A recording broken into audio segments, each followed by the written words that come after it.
महिला हितैषी है तो वो किसी समय भी हो जाए तो दिक्कत किस बात की है।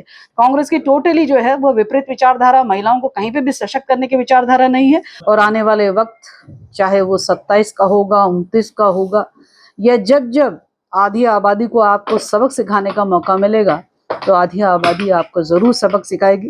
तो 28 तारीख को एक कार्यक्रम महिला आक्रोश मशाल यात्रा, ये गांधी पार्क से लेकर घंटाघर तक ये यात्रा रहेगी।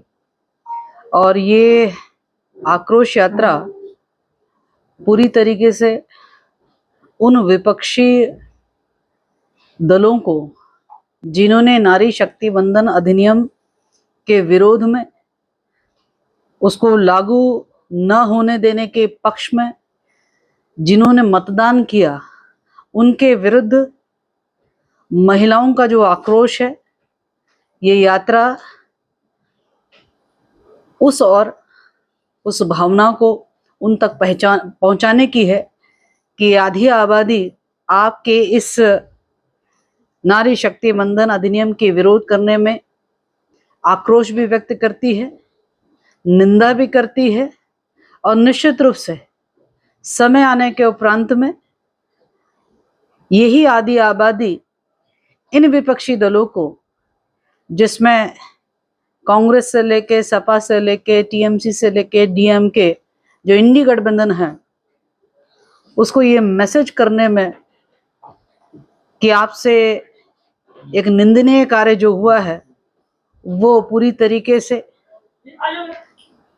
पाप तुल्य है और आधी आबादी के कोप भाजन का निश्चित रूप से आप हकदार हैं। और आने वाले वक्त चाहे वो 27 का होगा, 29 का होगा, या जब जब आधी आबादी को आपको सबक सिखाने का मौका मिलेगा तो आधी आबादी आपको जरूर सबक सिखाएगी। जिस विधानसभा में, जिन राज्य के विधानसभाओं में, लोकसभा में हमको 33% यानी कि 1/3 हक के साथ पहुंचना चाहिए था, उसमें आपने अवरोध उत्पन्न किया है। निश्चित रूप से ये आधी आबादी वक्त के अनुसार आपको जोरदार तरीके से ये जवाब देगी। यही ये आक्रोश, महिला आक्रोश मशाल यात्रा अपने आप में संदेश देने का काम करेगी। इस यात्रा में माननीय मुख्यमंत्री जी का प्रतिभाग होगा। इस यात्रा में हजारों की संख्या में महिलाओं का प्रतिभाग होगा। निश्चित रूप से ये यात्रा जो है लगभग 300 मीटर करीब ये यात्रा रहेगी और उसी दिन विधानसभा का विशेष सत्र भी आहूत है। मैं समझती हूँ कि इस यात्रा के माध्यम से पूरे भारतवर्ष की आधी आबादी का मैसेज निश्चित रूप से जाएगा। मुझे लगता है कि सरकार क्या चाहती है और सरकार आधी आबादी के लिए क्या क्या निर्णय करती है। मैं समझती हूँ कि हमारी राज्य में पुष्कर सिंह धामी जी के ही नेतृत्व में संभव हुआ है कि राज्य की महिलाओं के लिए 30% का आरक्षण, हम लोग 36 आरक्षण देखते हैं। और हमने ये देखा है कि हमारे देश के प्रधानमंत्री मोदी जी चाहते हैं कि जो है वो महिलाओं को 33% का आरक्षण मिले। तो जो भावनाएं हैं वो चाहे वो 26 में पूरे हों, 27 में पूरे हों, 28 में पूरे हों, वो तो हम सतत उस प्रयास में हैं कि पूरे होने चाहिए।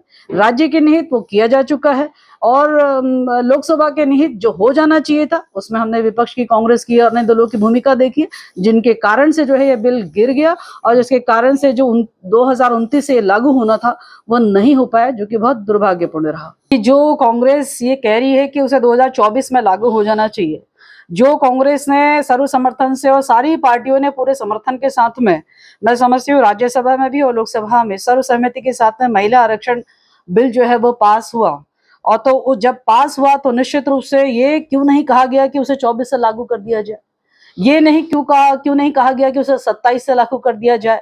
मुझे लगता है उस बिल का अध्ययन सभी ने किया होगा, सभी ने सोच समझ के जो है इस बिल को पारण किया होगा। जो इतिहास में पहले हो जाना चाहिए वो मोदी सरकार ने करके दिखाया। तो ये अपने आप में बहुत हैरतअंगेज बात है कि जब 23 में वो बिल पास सर्वसम्मति से करना, उसे 24 में लागू हो जाए उस समय नहीं कहना, आज यदि वो 29 से लागू हो तो उस समय एक आपत्ति दर्ज करना कि उसे 24 से क्यों नहीं किया।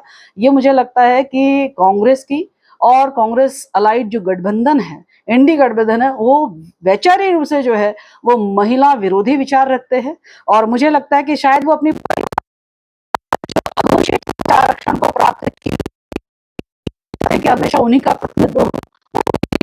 ऊपर रहे। मुझे लगता है कि इससे, इन विचारों से साफ साफ स्पष्ट होता है।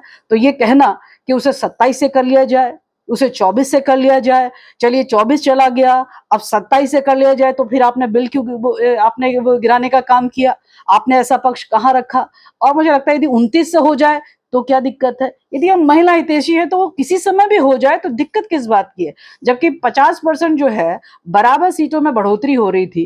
तो मुझे लगता है कि इस पर जो है, चाहे वो 24 में लागू हो, चाहे वो 27 में लागू हो, चाहे वो 29, कम से कम लागू करने में तो कहीं तो सहमति दिखाते। 29 में क्या दिक्कत होती। तो ये मैं समझती हूँ कि कांग्रेस की टोटली जो है वो विपरीत विचारधारा, महिलाओं को कहीं पे भी सशक्त करने की विचारधारा नहीं है। और जो कि इस 16 से 17 के विशेष सत्र में हमको ये सब बातें देखने को मिली। इसीलिए मैं कह रही हूँ कि उसी का विरोध, उसी का आक्रोश, उसी की नाराजगी कि आपके द्वारा एक पाप कृत्य हुआ है, वही महिलाएं जो है वो मशाल जुलूस यात्रा में अपनी आक्रोश, अपनी भावनाएं वहां पर व्यक्त करेंगी और उन्हें सबक सिखाने का काम करेंगी।